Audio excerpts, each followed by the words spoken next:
بسم الله الرحمن الرحیم. شروع کوم د ډیر زیات بهون کی او د ډیر زیات مهربان رب په نوم باندې. زه ګواهی ورکوم د دې خبرې چې د الله پاک نه علاوه د عبادت لایق بل څوک نشته او محمد رسول الله صلی الله علیه و آله وسلم د الله پاک بنده او رسول دی. السلام علیکم ورحمت الله وبرکاته. امید در رب کوم چې تاسو ټول په ټیک ټاک الله پاکم خوشاله آباد ساته. الله پاک دې زمونږ او تاسو ټول مسلې د ختم کی او الله پاک دې زمونږ او تاسو ټول حاجات د پوره کی. الله پاک دې زمونږ او تاسو مشکلات د ختم کی. سونه بیماران دې الله پاک د هغوی ته صحت کامله عاجله مستمره ورکی. محترمو، نن چې کومه زمونږ وظیفه ده نو دا وظیفه ده د یا لطیف وظیفه ده.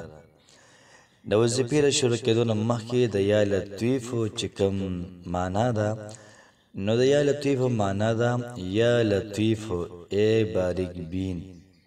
باریک بین هغې ته ویل کېږي چې واړه واړه څیزونه دا ویني، لکه موږ وایو که نه چې په تکه توره شپه کې په تک تور کاڼې باندې تک تور میږی رواني. الله پاک ته پته ده د دې میږي په دماغ کې څه چلیږي، د په زړه کې څه چلیږي.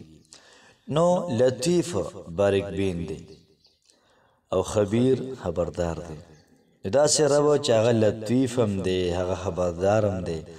چې کم سړی دا وظیفه کوي یا لطیف او د څه لپاره کوي، انشاءالله العزیز الله پاک به دغه مقصد دغه امید دغه مرام ضرور د انسان له محترم ده پوره کوي.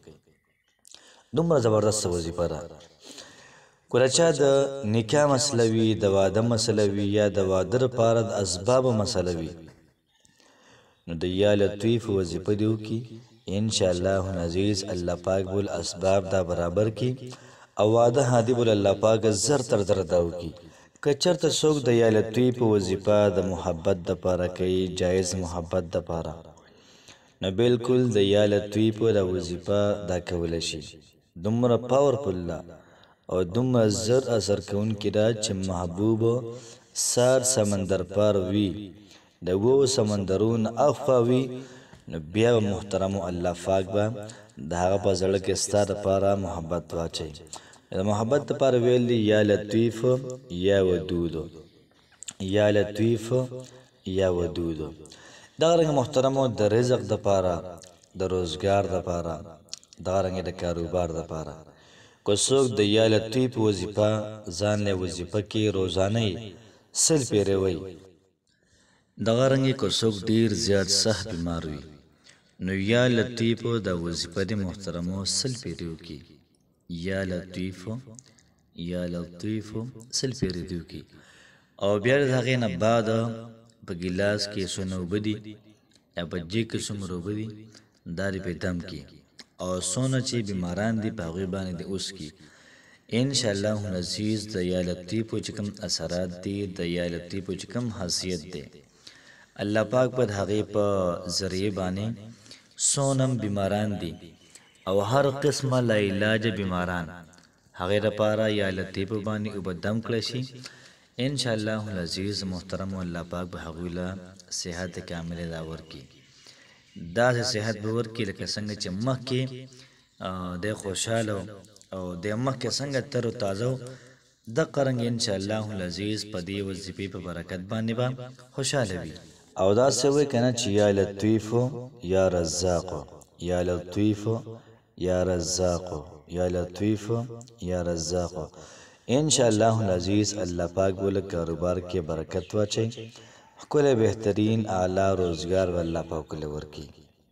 دغه رنګه محترمو د یا لطیف وظیفه که څوک د پریشانو د حل دپاره کوي نو یا لطیفو یا رحمانو، یا لطیفو یا رحمانو، یا لطیفو یا رحمانو دا دې شروع کې انشاءالله العزیز څونه مشکلات د الله پاک بوله دا محترمو ختم کړي. که څوک د حاجتونو د پوره کېدو دپاره کوي نو یا لطیفو یا عزیز، یا لطیفو یا عزیز، یا لطیفو یا عزیز. انشاءالله العزیز الله پاک به ټول حاجات دا به پوره کړي. کوڅک محترمو د نوکرۍ لپاره کوي نو یا لطیف پورې سل پیرې د ماښام د مانځنه بعد وي او الله الصمد دیم سل پیرې د ماښام د مانځنه وي روزانه ان شاء الله العزیز الله پاک بوله په ښکلي ځای کې دا محترمو نوکري وله ورکړي داسې نوکري چې انسان به ډېر زیات محترم او دا به خوشحاله وي یاد ساتئ مختصر او خلاصه دا شوله د یا لطیف وظیفه چې موږ د کم کار دپاره هم کوو بالکل دا کولی شي د ټولو کارونو لپاره تاسو ته اجازت دی چې زموږ له طرفه څه کېږي او ستاسو پیدا کېږي الله پاک دې دغه وکړي نو محترم وظیفه ډېره زیاته د کمال ده ډېره زیاته بهترینه ده په خپله هم وکړئ ملګرو سره هم شیر کړئ نو ترتیب به دا وي چې کله موږ د یا لطیف وظیفه کوو موږ به چارهدام وکړو د چارهدام نه بعد به 2 رکعته نفل وکړو په داسې وخت کې محترمو دا کول پکار دی چې هغه ټایم کې نفل دا کېږي نو 2 رکعته نفل به وکړو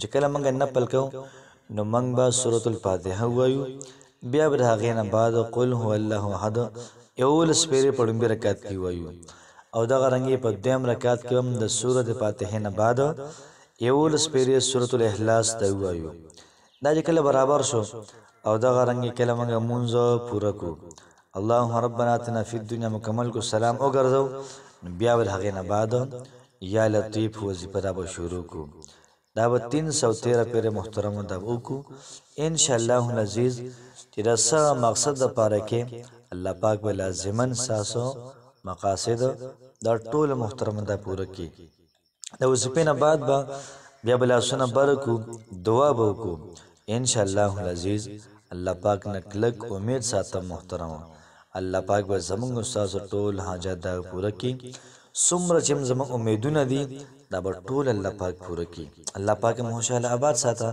السلام علیکم ورحمت الله وبرکاته